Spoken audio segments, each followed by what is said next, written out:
Vem. Cheguei! Quando que veio esse chamado na sua vida, que você sentiu que realmente Deus tinha um chamado para você começar a pregar e ir nas igrejas e falar da palavra de Deus? Porque você tinha uma vivência, né, na igreja. Isso. Mas o chamado veio em algum momento, né? Ou não veio? Veio, tem que vir. A gente vê que nós acreditamos que a escolha de Deus vem no ventre. Você está esperando um fruto.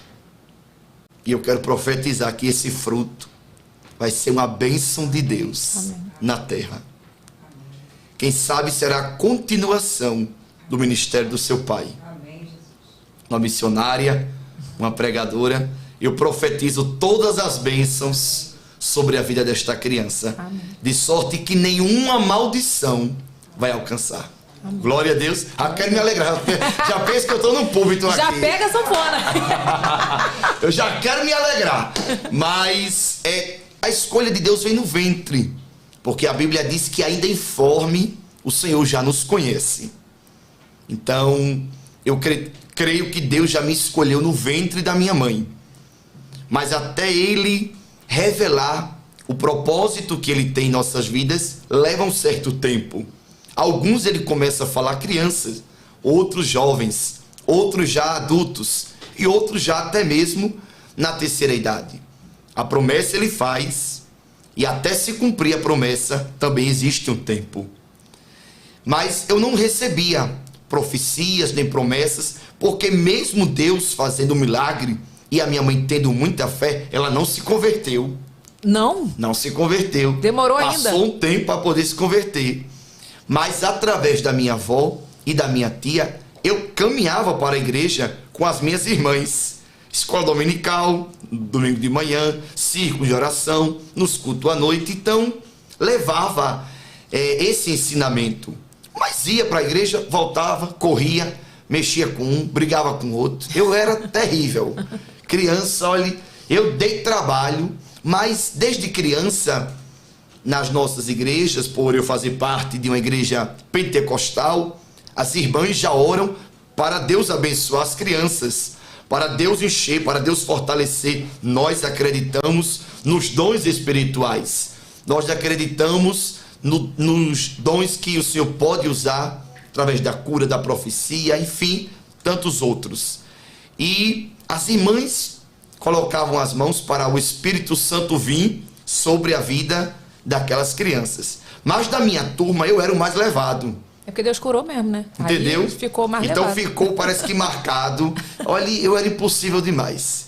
Mas numa tarde, dia de crianças, foi feito um momento de oração. Quantos anos você tinha, mais ou menos? 9 anos. 15 de outubro de 2005.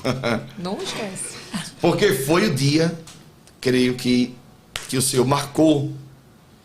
E naquela tarde, eu não levei tempo para brincar, nem para zoar, nem para dar trabalho. Eu senti algo diferente.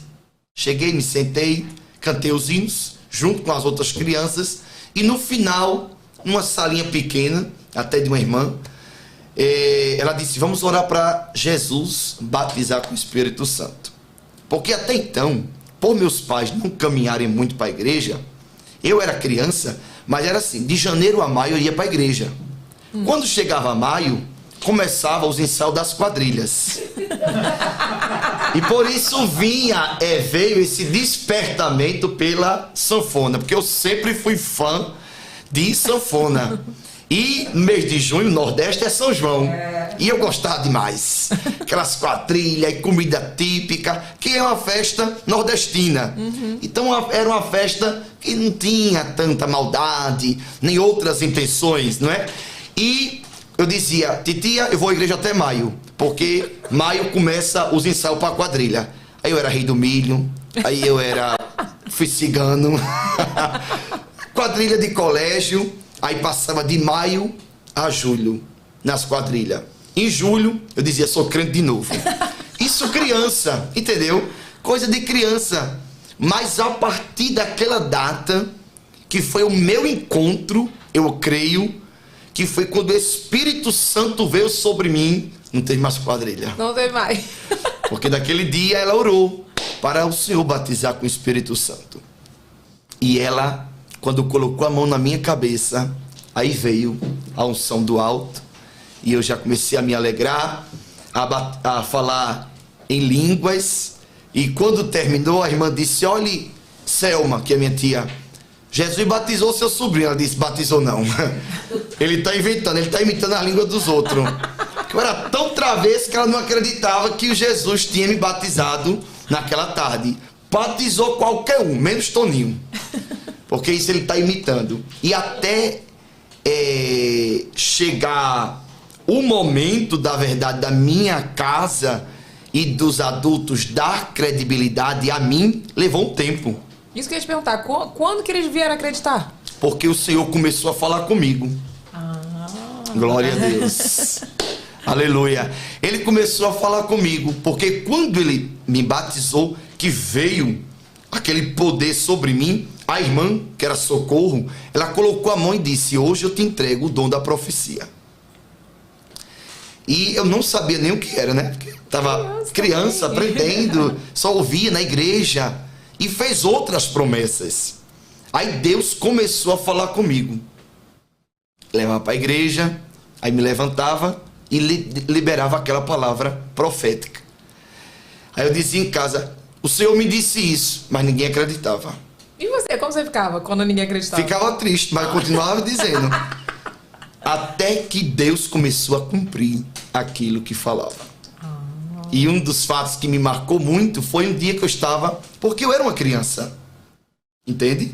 Eu estudava, eu brincava. Eu não era um anjo. Eu tinha os meus momentos na presença de Deus, mas também vivi como criança. Não pulei etapas. Aproveitei cada momento. Isso acontece, as pessoas não dão tanta credibilidade. Porque acham que não, tem que ser muito engomadinho, certinho, tem que estar ali, vestido. Então, levou um tempo. Mas a minha tia passou a acreditar, porque um dia nós estávamos orando. Porque quando o Senhor chegou, veio esse chamado mesmo, desse encontro, começou a vir um despertamento em orar. Eu com 10 anos, Evelyn, eu já passava 1 hora de joelho. Caramba. Acredito. Eu digo isso porque faz parte do testemunho, não é me vangloriando. Não é por isso que minha mãe falou que quer ter filho igual a você? Ah. Porque, minha filha, para eu orar 10 minutos era um sacrifício. Então, 10 anos eu já passava 1 hora de joelhos, orando. Interessante que não era uma cobrança, era uma vontade própria, espontânea. Minha tia nunca, você tem que orar. Como alguns, eu vejo muitos filhos que foram criados que cresceram frustrados. Porque os pais davam uma regra, é assim, é assim, assim. Eu não tive essa cobrança porque o meu pai não era. A minha mãe não era. Era minha tia e minha avó. Apesar de minha tia ser bem exigente, mas ela nunca, vamos, você tem que ir, ore.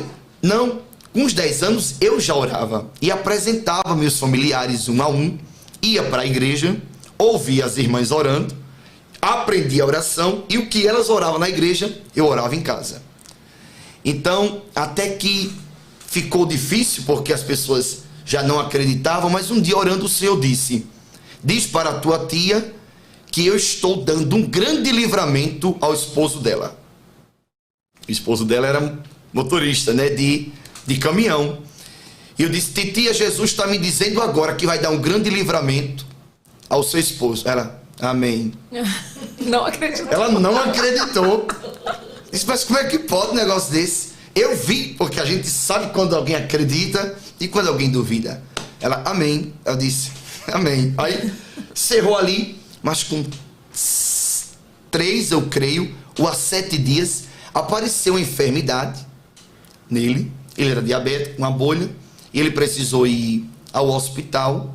E quando chegou lá, ele dirigiu um caminhão. Ele estacionou o caminhão ao lado de uma linha de trem. Que por ele acordar muito cedo, da madrugada, e dormir tarde, ele tinha muito sono. E enquanto ela desceu para ir dentro do hospital, ele ficou lá. E quando ele estava ali, ele adormeceu, num sono profundo, o trem veio, pegou o caminhão e saiu arrastando o caminhão. Virou um maracujá. Nossa. A batida, a tragédia no caminhão foi muito feio. Foi tão, sim, surreal que saiu até nos jornais. Porque foi um grande livramento. Porque todos se aproximaram e disse, chama o ITEP, porque esse homem está morto. Mas quando ela gritou por Deus, naquela hora que o trem soltou o caminhão, aí a porta abriu do outro lado e ele saiu dali, ileso, sem nenhum arranhão. Nossa. Aí Ela lembrou, não? Alguém disse, joga na Mega Sena que tu ganha hoje, porque tu nasceu de novo. E ele disse, não, é as orações da minha esposa. Aí, a partir daquele momento, ela passou a acreditar que o que Deus me dizia era verdade. Ela lembrou. Ela foi te procurar? Aí eu morava com ela. Então, mas ela foi te falar, filho, ela foi falar contigo, olha. Ela foi na igreja dizer, Jesus deu um grande livramento. E Jesus usou o meu sobrinho. Teve que testificar. Agora. Porque todos têm que saber que Deus é Deus. Cheguei.